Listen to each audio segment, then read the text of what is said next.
Dear students, अस्सलाम वालेकुम।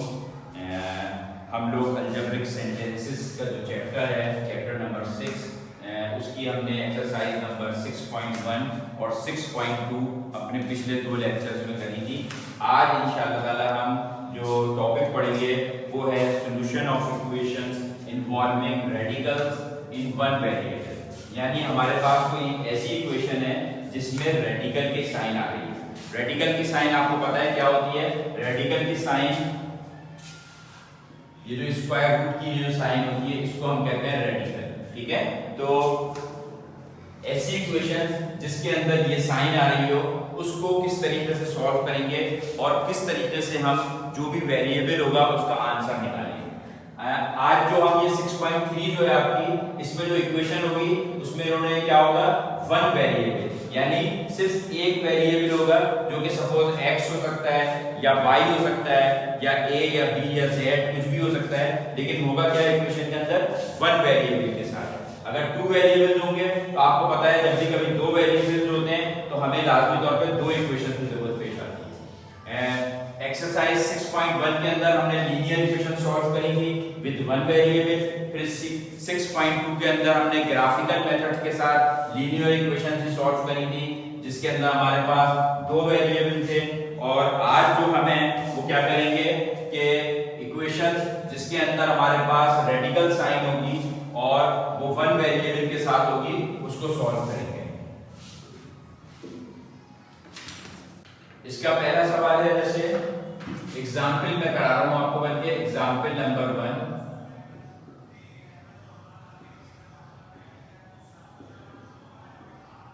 ठीक है, और एग्जाम्पल नंबर 1 है अंडर रूट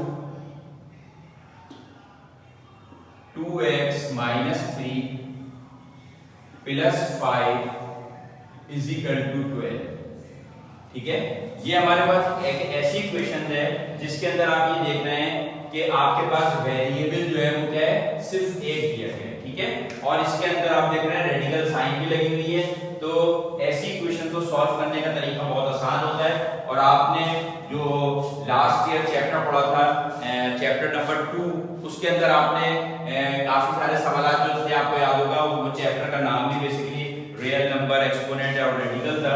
उसके अंदर भी हमने ये किया था कि किस तरीके से ये रूट जब आ जाता है कभी तो इसको कैसे सॉल्व करते हैं। अभी मैं आपको ये सवाल एग्जाम्पल कराता हूं तो आपको याद आ जाएगा कि इसको करने का तरीका क्या है। तो सबसे पहले हम क्या करते हैं कि रेडिकल के अलावा जो भी चीज है उसको पहले कोशिश करते हैं अगर एक चीज बन जाती है, क्योंकि ये भी एक कांस्टेंट है और ये भी एक कांस्टेंट है, तो हम इसको इक्वेशन के दूसरी तरफ ले जाते हैं। 2x minus 3 is equal to 12 plus 5 उधर जाएगा तो क्या हो जाएगा, -5 हो जाएगा। और ये हमारा जवाब आ जाएगा 2x minus 3 is equal to 12 में से 5 क्या, 7 बचा। अब ये जो इक्वेशन बन गई हमारे पास, आपने मुख्तलिफ सवाल किए थे जिसमें आपने देखा था कि रेडिकल की साइन को कैसे खत्म किया जाता है। हम हमेशा क्या करते हैं, इसको स्क्वायर कर देते हैं, क्योंकि हमें पता है कि रेडिकल की जो साइन है इसमें अगर कुछ नहीं लिखा होता तो इसका मतलब क्या है कि यहाँ पे क्या लिखा हुआ है, 2 लिखा हुआ है छोटा सा। और ये 2 जो है ये क्या होता है, nth पावर होती है इसकी। और nth पावर का मतलब क्या होता है कि इस पूरी चीज की पावर बेसिकली क्या आ जाएगी, 1/2 हो जाएगी। तो 1/2 को खत्म करने की तरकीब क्या होती है, यानी इस चीज को अगर जब लिखा होता है तो हम क्या लिख सकते हैं, 2x माइनस 3, और ये जो 2 होता है ये बेसिकली क्या बन जाता है, 1/2। ठीक है ना, इसको हम ऐसे लिख सकते हैं। तो हमें अब लाजमी तौर पर क्या करना है, इस 1/2 को खत्म करना है। तो ये जो चीज है ना, इसको हमने क्या बनाना होता है कि किसी तरह से इसका स्क्वायर बन जाए। तो फिलहाल कोई स्क्वायर नहीं बन सकता, तो हम खुद अपने तौर पे क्या करते हैं, taking square on both side.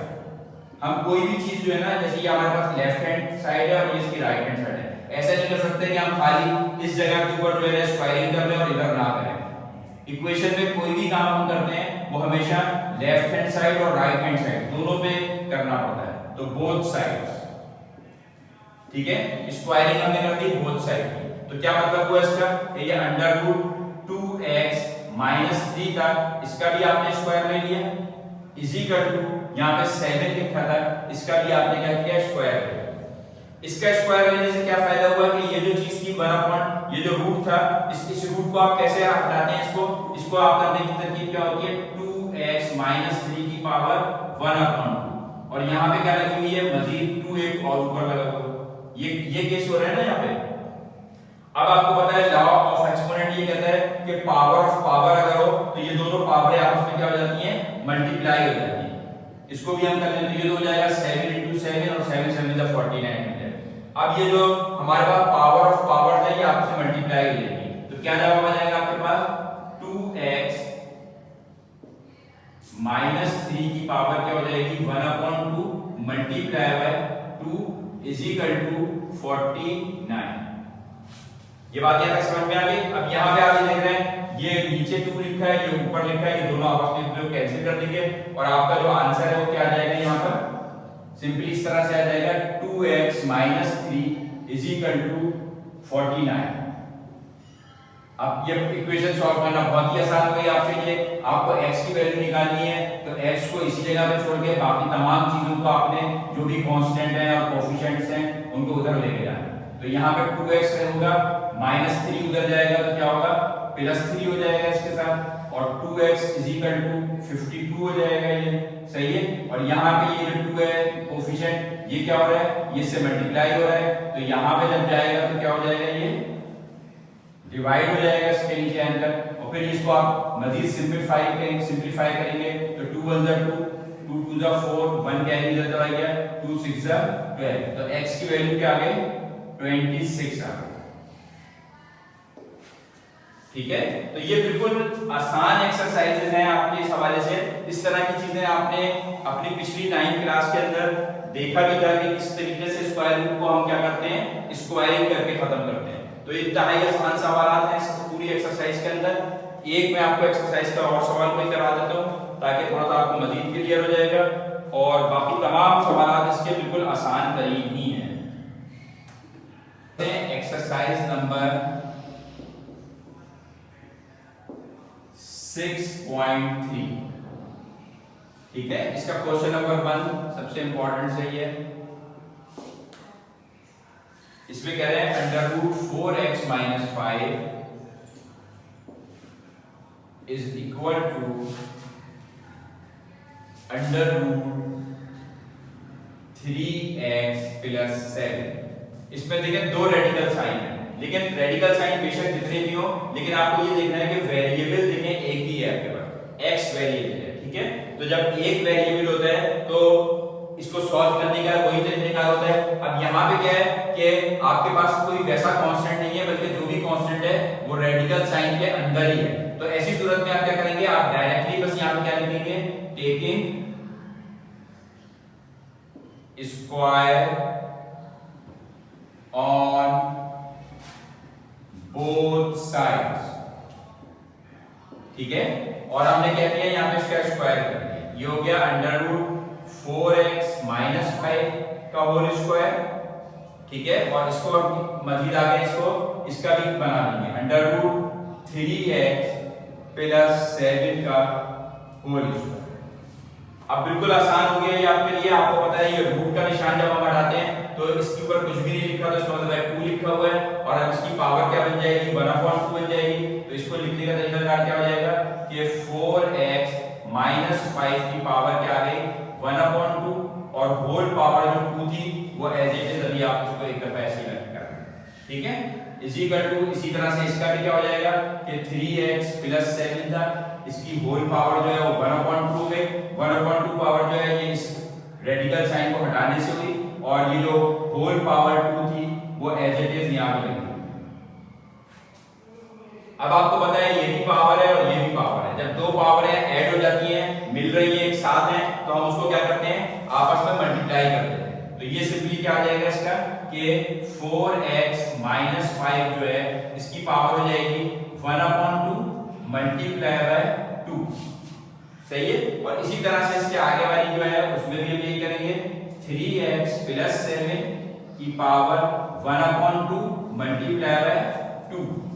तो अब आप देख रहे हैं यहाँ पे 2 डिनोमिनेटर में, ये न्यूमरेटर में, ये दोनों आपस में एक दूसरे को कैंसिल कर देंगे। इसी तरह यहाँ भी ये दोनों 2 एक दूसरे को कैंसिल कर देंगे, और हमारे पास जो सिंपल इक्वेशन बन गई वो क्या बन गई, 4x minus 5 is equal to 3x plus 7। ठीक है, नजर आ रहा है? 4x minus 5 is equal to 3x plus 7। अब आपके लिए बिल्कुल आसान काम हो गया। आपको वेरिएबल नजर आ रहा है, एक ही है, दोनों वेरिएबल्स को एक तरफ कर दें और जो कांस्टेंट्स हैं उनको एक तरफ कर दें। तो यहां मैं आपको लिख कर दिखा देता हूं। अब आपके पास ये इक्वेशन है 4x minus 5 is equal to 3x plus 7। ठीक है ना, ये इक्वेशन है हमारे पास। तो अब ये जो इक्वेशन है इसको सॉल्व करने के लिए क्या करेंगे, ये 3x यहाँ पे पॉजिटिव में है, इसको इधर ले आते हैं। तो 4x तो यहाँ ऑलरेडी था, ये वाला 3x जब इज इक्वल टू के साइड पर आया तो क्या हो जाएगा, ये माइनस 3x हो जाएगा। इज इक्वल टू की साइन अपनी जगह पर है। अब ये वाला 7 तो अपनी जगह पे मौजूद ही है, इज इक्वल टू के राइट हैंड साइड पे। ये जो लेफ्ट हैंड साइड पे माइनस 5 था, इसको जब मैं राइट हैंड साइड पे लेके जाऊंगा तो ये माइनस का जो सिंबल है ये उधर जाके क्या हो जाएगा, प्लस में कन्वर्ट हो जाएगा और आप इसको लिख देंगे 7 प्लस 5। अब आप सिंपली इनको ऐड कर दें, ये प्लस है ये माइनस है, प्लस माइनस क्या होता है माइनस। 4x में से 3x गया तो 4 में से 3 गया 1 बचा, तो सिंपल यानी समझो x बच गया और साइन जो है वो हमेशा बड़े वाले की लगती है जो कि प्लस है, तो सिंपल x बच गया। इज इक्वल टू 7 प्लस 5 क्या आ गया 12 हो गया और आपका ये सॉल्यूशन बन गया x इज इक्वल टू 12 और यही आपका आंसर। तो मैं उम्मीद करता हूं कि ये सवाल आपका बिल्कुल सिंपल सवाल था जो कि आपको आसानी से समझ में आ गया होगा। कोई भी रेडिकल साइन वाली इक्वेशन आपके पास हो विद वन वेरिएबल तो आप उसको सॉल्व करने के लिए हमेशा क्या करेंगे, टेकिंग स्क्वायर करेंगे दोनों साइडों पे और उसको सॉल्व करेंगे तो वो आपका जवाब बिल्कुल क्लियर है। तो ये एक्सरसाइज 6.3 कंप्लीटली ऐसी ही है सारी की सारी।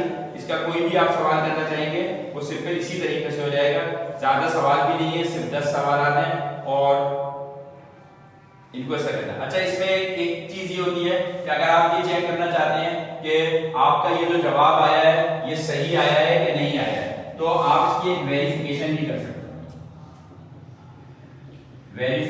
वेरिफिकेशन क्या होती है कि आपने ये जो सॉल्यूशन निकाला है x का, इसको आप क्या करें वापस अपने सवाल में क्या करें पुट कर दें। ठीक है, तो हम यहां पर लिख सकते हैं put x is equal to 12। ये आंसर आया ना, ये चेक करने के लिए कि ये आंसर हमारा सही भी आया है कि नहीं आया है, हम इसको क्या करते हैं अपने क्वेश्चन में पुट कर देते हैं। Put x is equal to 12 in question, या आपने जब ये आपने किया था तो इसको आप इक्वेशन नंबर 1 बना दें ऐसे करके, या आप कहते हैं इन इक्वेशन नंबर 1। ठीक है, तो ये क्या थी इक्वेशन नंबर 1, ये थी under root 4x minus 5 is equal to under root 3x plus 7। अब आपने यहाँ पे क्या किया, x की जगह पे और यहाँ पे भी x की जगह पे 12 पुट कर दिया, तो ये हो जाएगा under root 4 into 12 minus 5 is equal to ये हो जाएगा अंडर रूट 3 into 12 प्लस 7। सही है, ये बात समझ में आ रही है। 12 4 का क्या होता है 48 माइनस 5 और इसी तरह से 12 3 जा 36 प्लस 7। 48 में से 5 गए तो क्या बचे under root 43 is equal to 36 में 7 जमा किया तो आपके पास क्या जवाब आएगा अंडर रूट 43। तो आपने देखा लेफ्ट हैंड साइड जो है वो किसके बराबर आ गई, राइट हैंड साइड के बराबर आ गई। तो इसका मतलब यह है कि आपने जो x की वैल्यू 12 निकाली थी ये बिल्कुल सही निकाली है। तो हम किसी भी सवाल में अपने जवाब को चेक करने के लिए वेरिफिकेशन के लिए आप क्या करते हैं कि जो भी वैल्यू निकाले x की उसको वापस सवाल में पुट कर दें, तो आपका जवाब आप देखेंगे हमेशा दोनों साइड जो है लेफ्ट हैंड साइड और राइट हैंड साइड जो है वो बराबर हो जाएंगे। तो मैं उम्मीद करता हूं कि ये जो एक्सरसाइज 6.3 आज हमने करी है ये आपको समझ में आ गई होगी। आप लोग जो है अपने रजिस्टर्स के ऊपर ये एक्सरसाइज नंबर 3 को भी कर लीजिए और इससे पहले जो मैंने आपको एक्सरसाइज 6.1 6.2 कराई थी उसके बाद ये 6.3 एक्सरसाइज जो है इसको भी कंप्लीट कर लीजिए। इंशाअल्लाह ताला नेक्स्ट लेक्चर के अंदर हम 6.4 को कवर करेंगे। और कोई भी मसला हो, मैंने हमेशा आपसे कहा है कि जब भी कोई बात हुआ करे और कोई चीज समझ में नहीं आया करे तो आप मुझे व्हाट्सएप के ऊपर जो भी सवाल है वो मुझे बताएंगे कि इस चीज समझ में नहीं आ रही तो मैं इंशाल्लाह ताला सॉल्व करके वो आपको समझाऊंगा। ओके।